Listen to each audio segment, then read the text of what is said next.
ọdún èyí o ọdún àṣeyìí rẹ ni ọdún èyí o ọdún àṣeyìí rẹ ni ọdún èyí o ọdún àṣeyìí rẹ ni o ọdún èyí o ọdún àṣeyìí rẹ ni gbogbo ire tí o pè gbogbo rẹ̀ ló bí a wá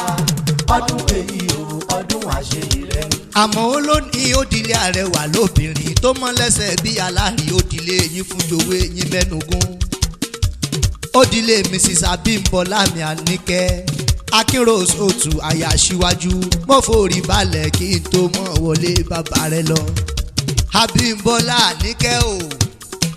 aya Kábíyèrè Akínrose Òtù mi aya Aṣíwájú mọ̀ dá gọ́jọ́gọ́jọ́ arẹwà lóbìnrin ọdún ẹ̀ lóde. Happy birthday to you mama Treasure Àpèkẹ́ mama Kevin mi mama Dominion mama Surprise ó yá mọ́ dúpẹ́ lọ́wọ́ orí lọ́wọ́ lọ́wọ́ ọba tọ́dẹ́ sísáyé. Abímbọ́lá ṣòmọ páwọn tẹ́jọ́ jójó ẹgbẹ́ ti kú ọ̀pọ̀ tó ti lọ aya Aṣíwájú ṣàmọ̀dá gọjọ́gọjọ́ kó wọ̀tún kó wò sí kó ṣàmọ̀ dúpẹ́ lọ́wọ́ lọ́wọ́ ọba tó ní dédé lọ́wọ́. ọjọ́ yí gbirigbiri ọjọ́ dọ̀sẹ̀ ọ̀sẹ̀ yí gbirigbiri ó wá dóṣù oṣù yí gbirigbiri ó wá dọ̀dún o ọjọ́ orí ẹ̀tún lẹ́kan náà nù ọyẹ̀kọ́ ọmọ yín lọ́wọ́ ọba lógo ni aya Aṣíwájú ṣàmọ̀ gbọ́ dídùn ẹnu mi arẹwà lóbìnrin èyí fún jòwé yín mẹ́nugbọ́ alágbàṣọ́rọ́ arẹwà obìnrin tí ń dọ́kọ rẹ̀ lọ́rùn ẹni ọkùnrin rí lọ́nà tí gbogbo ọkùnrin pátápátá sọ pé bẹ́lẹ̀ yọ bájá yẹn ni kó kúkú jálè ẹni aya Aṣíwájú ọmọ ṣe àgbà rẹ yóò sì mọ ká gbogbo àbúrò wẹ̀pẹ̀ ló gbé mi débi gbogbo àbúrò àtẹ̀gbọ́n ní kí n kí ẹ kú ọdún látòrí àti mo ní Ṣọlá alẹ́ aṣọ́bẹ̀ta nílùú Canada ó ní kí n kí ẹ kú ọdún tó fi dórí bọ̀dá Ṣọlá bàbá Sandra tó fi dórí Adémọ́lá bàbá Adédàmọ́lá tó fi dórí Olúbùkọ́lá ìyá aróyà kúkú ni mò ń wíhun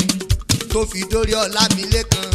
ọ̀ọ́dìtọ̀ gbogbo Àbújá pátápátá tó fi wá dórí Olúwa tóbi lọ́ba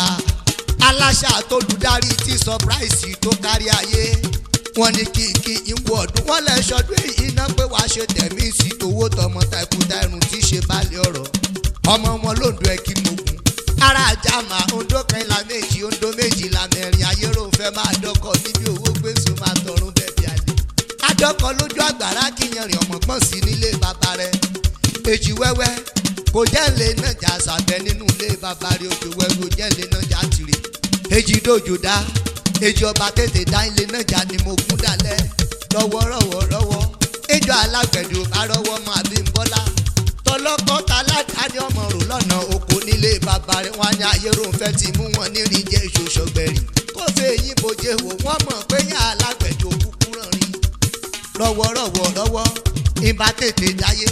ọmọ ẹni mẹ́ta ní bámọ̀ jẹ́ lóńdó ẹ̀ kí mo ìbájọ́ máa lákàrà máa mọ̀ jẹ́ wówó ìbájọ́ mo ní gúgúrú máa rórí wọn sẹ́nu ìbájọ́ máa lágbẹ̀dẹ máa yá àfihàn máa dú lójú máa dú lẹ́nu ògùn mi ṣùṣùṣùṣù lọ́nà tìrì. Abímbọ́lá mọ̀ gbọ́ dídùn ẹnu mi bí mo ṣe ń yálé bàbá rẹ̀ bí ọba sonírè alẹ́ roko bí ọba sonírè alẹ́ yẹn bí ọba sonírè àní ti gbódógbó ẹrú síwájú ẹrú onírè nírọ̀pọ̀ ìwọ̀fọ̀ onírè wọn àràdà ọmọ bíbí onírè wọn rẹ̀ mú ṣékélé nulẹ̀ bàbá rẹ̀ ni. Happy birthday to you o Mrs. Abímbọ́lá Àníkẹ́ Akínrose Òtù